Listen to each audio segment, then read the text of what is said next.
ओम शांति। 24 जनवरी 2025 बाबा के महावाक्य।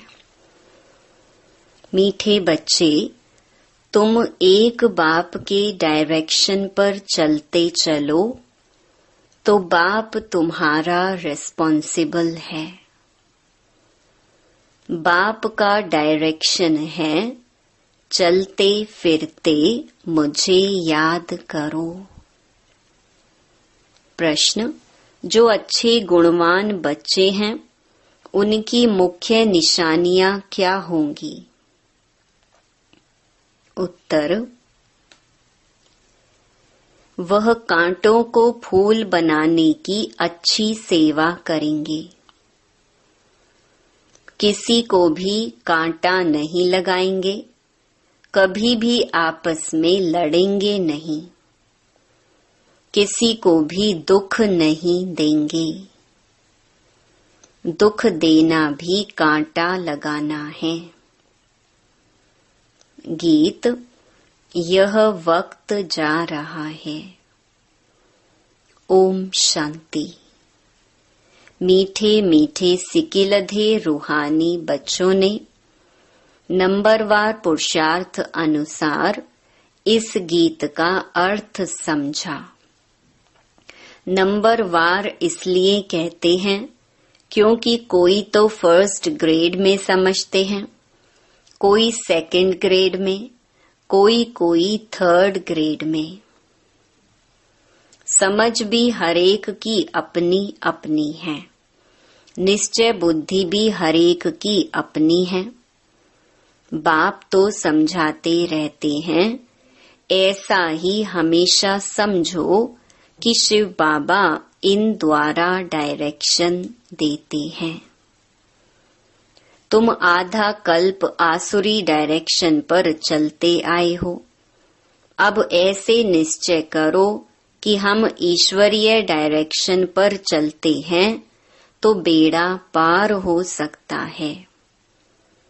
अगर ईश्वरीय डायरेक्शन ना समझ मनुष्य का डायरेक्शन समझा तो मूंझ पड़ेंगे। बाप कहते हैं, मेरे डायरेक्शन पर चलने से फिर मैं रिस्पॉन्सिबल हूं ना। इन द्वारा जो कुछ होता है उनकी एक्टिविटी का मैं ही रिस्पॉन्सिबल हूं, उसको हम राइट करेंगे। तुम सिर्फ हमारे डायरेक्शन पर चलो। जो अच्छी रीति याद करेंगे वही डायरेक्शन पर चलेंगे। कदम कदम ईश्वरीय डायरेक्शन समझ चलेंगे तो कभी घाटा नहीं होगा। निश्चय में ही विजय है। बहुत बच्चे इन बातों को समझते नहीं हैं। थोड़ा ज्ञान आने से देह अभिमान आ जाता है। योग बहुत ही कम है। ज्ञान तो है हिस्ट्री ज्योग्राफी को जानना, यह तो सहज है। यहाँ भी मनुष्य कितनी साइंस आदि पढ़ते हैं, यह पढ़ाई तो इजी है, बाकी मेहनत है योग की।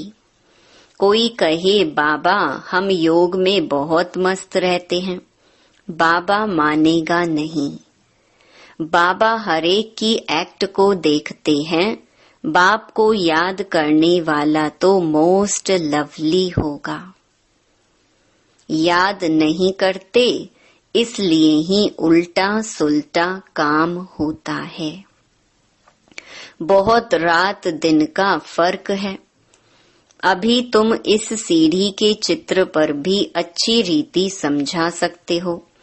इस समय है कांटों का जंगल, यह बगीचा नहीं है। यह तो क्लियर समझाना चाहिए कि भारत फूलों का बगीचा था। बगीचे में कभी जंगली जानवर रहते हैं क्या? वहां तो देवी देवता रहते हैं। बाप तो है ही हाईएस्ट अथॉरिटी, और फिर यह प्रजापिता ब्रह्मा भी हाईएस्ट अथॉरिटी ठहरे। यह दादा है सबसे बड़ी अथॉरिटी। शिव और प्रजापिता ब्रह्मा। आत्माएं हैं शिव बाबा के बच्चे और फिर साकार में हम भाई बहन सब हैं प्रजापिता ब्रह्मा के बच्चे। ये है सबका ग्रेट ग्रेट ग्रैंड फादर। ऐसे हाईएस्ट अथॉरिटी के लिए हमको मकान चाहिए। ऐसे तुम लिखो फिर देखो बुद्धि में कुछ आता है। शिव बाबा और प्रजापिता ब्रह्मा आत्माओं का बाप और सब मनुष्य मात्र का बाप। ये पॉइंट बहुत अच्छी है समझाने की, परंतु बच्चे पूरी रीति समझाते नहीं हैं, भूल जाते हैं। ज्ञान की मगरूरी चढ़ जाती है। जैसे कि बाप दादा पर भी जीत पा लेते हैं। यह दादा कहते हैं मेरी भल ना सुनो, हमेशा समझो शिव बाबा समझाते हैं। उनकी मत पर चलो। डायरेक्ट ईश्वर मत देते हैं कि यह करो, रेस्पॉन्सिबल हम हैं।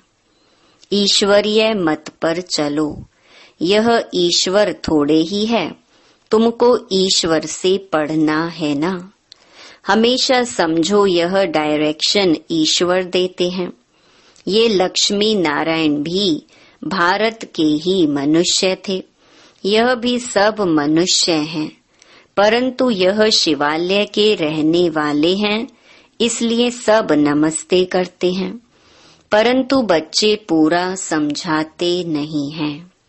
अपना नशा चढ़ जाता है। डिफेक्ट तो बहुतों में है ना। जब पूरा योग हो तब विकर्म विनाश हो। विश्व का मालिक बनना कोई मासी का घर थोड़े ही है।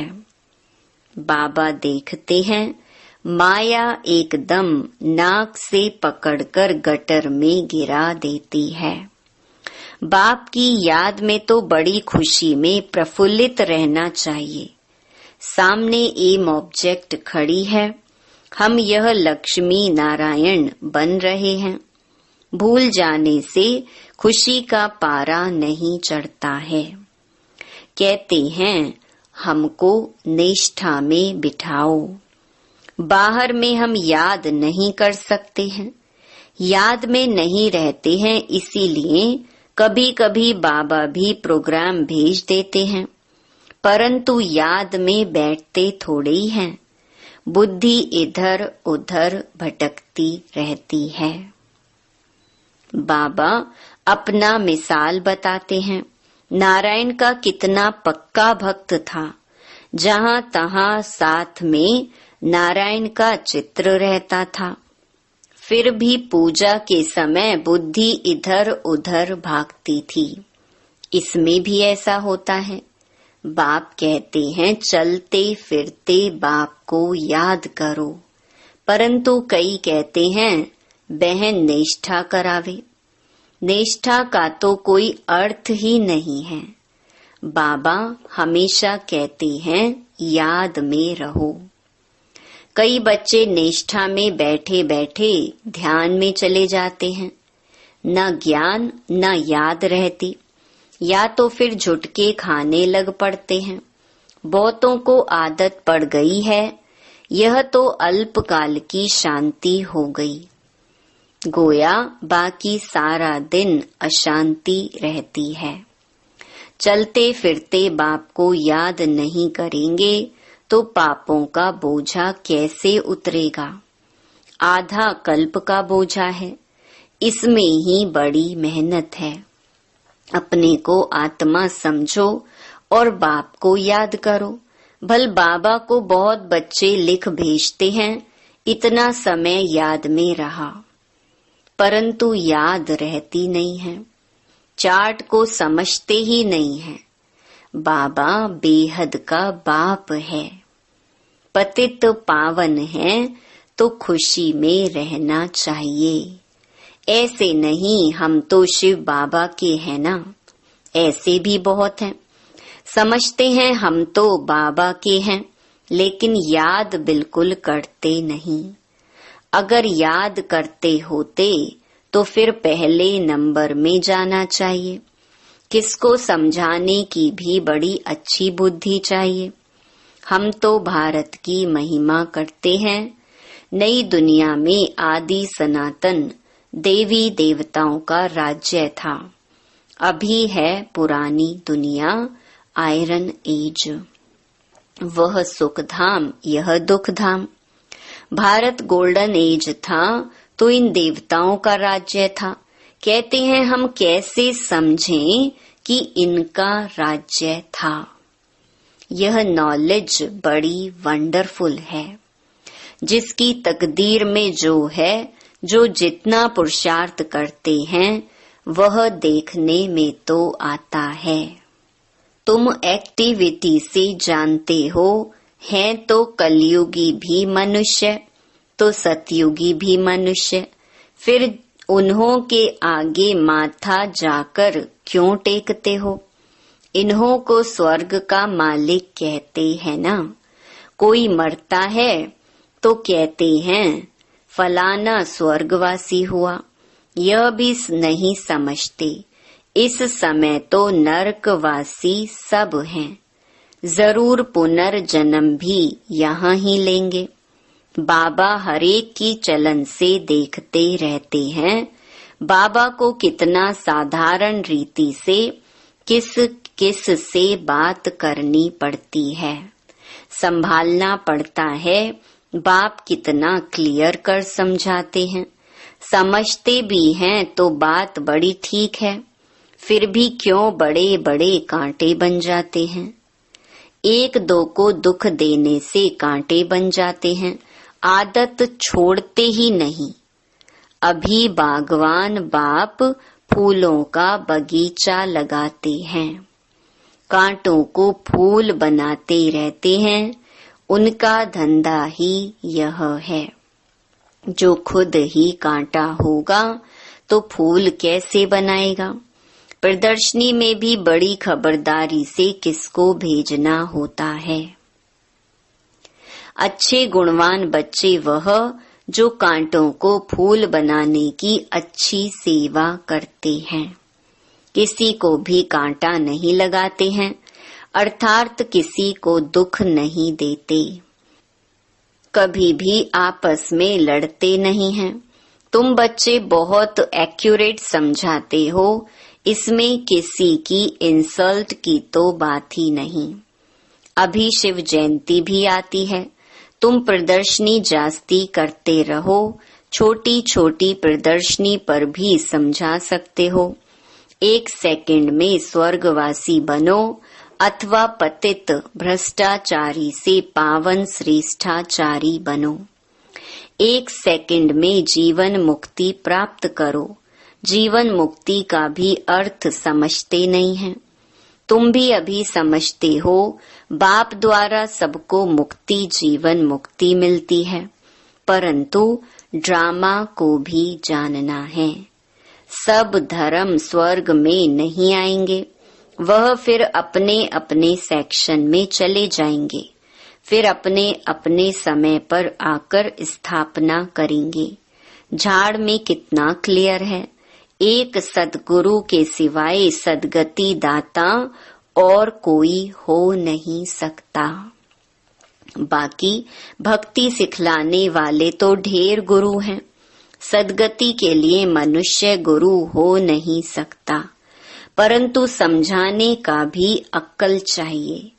इसमें बुद्धि से काम लेना होता है। ड्रामा का कैसा वंडरफुल खेल है।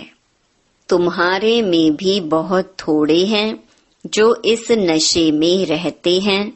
अच्छा, मीठे मीठे सिकिलधे बच्चों प्रति मात पिता बाप दादा का याद प्यार और गुड मॉर्निंग। रूहानी बाप की रूहानी बच्चों को नमस्ते। रात्रि क्लास 18 मार्च 1968। तुमको वास्तव में शास्त्रों पर वाद विवाद करने की कोई दरकार नहीं है।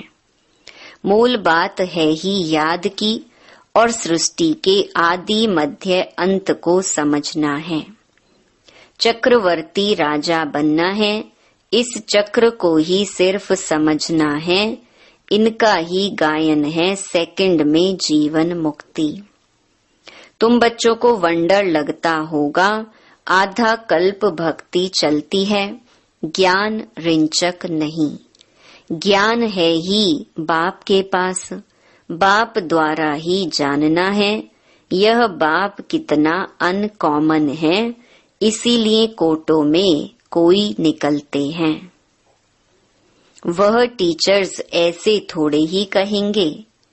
यह तो कहते हैं मैं ही बाप टीचर गुरु हूँ, तो मनुष्य सुनकर वंडर खाएंगे। भारत को मदर कंट्री कहते हैं क्योंकि अम्बा का नाम बहुत बाला है। अम्बा के मेले भी बहुत लगते हैं। अम्बा मीठा अक्षर है। छोटे बच्चे भी माँ को प्यार करते हैं ना, क्योंकि माँ खिलाती पिलाती संभालती है। अब अम्बा का बाबा भी चाहिए ना। यह तो बच्ची है एडॉप्टेड, पति तो है नहीं, यह नई बात है ना। प्रजापिता ब्रह्मा तो जरूर एडॉप्ट करते होंगे। ये सभी बातें बाप ही आकर तुम बच्चों को समझाते हैं। अम्बा का कितना मेला लगता है, पूजा होती है, क्योंकि बच्ची ने बहुत सर्विस की है। मम्मा ने जितने को पढ़ाया होगा उतना और कोई पढ़ा न सके। मम्मा का नामाचार बहुत है, मेला भी बहुत बड़ा लगता है।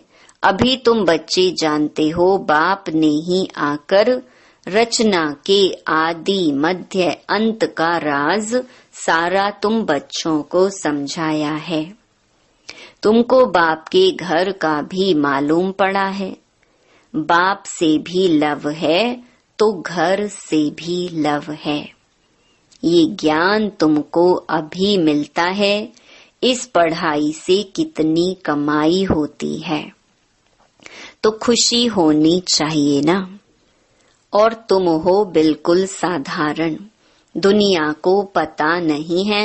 बाप आकर यह नॉलेज सुनाते हैं। बाप ही आकर सभी नई नई बातें बच्चों को सुनाते हैं। नई दुनिया बनती है बेहद की पढ़ाई से। पुरानी दुनिया से वैराग्य आ जाता है। तुम बच्चों के अंदर में ज्ञान की खुशी रहती है। बाप को और घर को याद करना है। घर तो सभी को जाना ही है। बाप तो सभी को कहेंगे ना, बच्चों हम तुमको मुक्ति जीवन मुक्ति का वर्षा देने आया हूँ। फिर भूल क्यों जाते हो, मैं तुम्हारा बेहद का बाप हूँ। राजयोग सिखलाने आया हूँ। तो क्या तुम श्रीमत पर नहीं चलेंगे?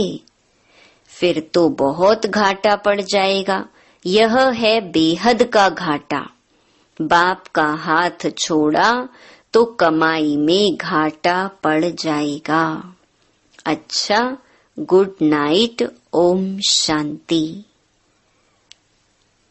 धारणा के लिए मुख्य सार। पहला, एक बाप की याद से मोस्ट लवली बनना है। चलते फिरते कर्म करते याद में रहने की प्रैक्टिस करनी है।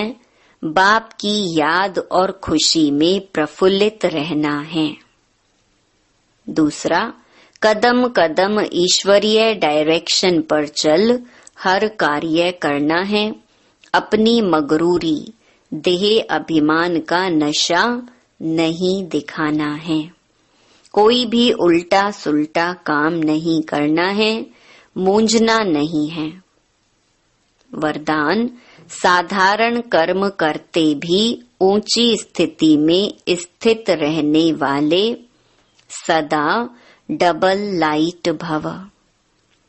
जैसे बाप साधारण तन लेते हैं, जैसे आप बोलते हो वैसे ही बोलते हैं, वैसे ही चलते हैं, तो कर्म भल साधारण है लेकिन स्थिति ऊंची रहती है।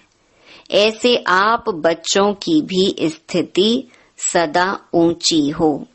डबल लाइट बन ऊंची स्थिति में स्थित हो, कोई भी साधारण कर्म करो।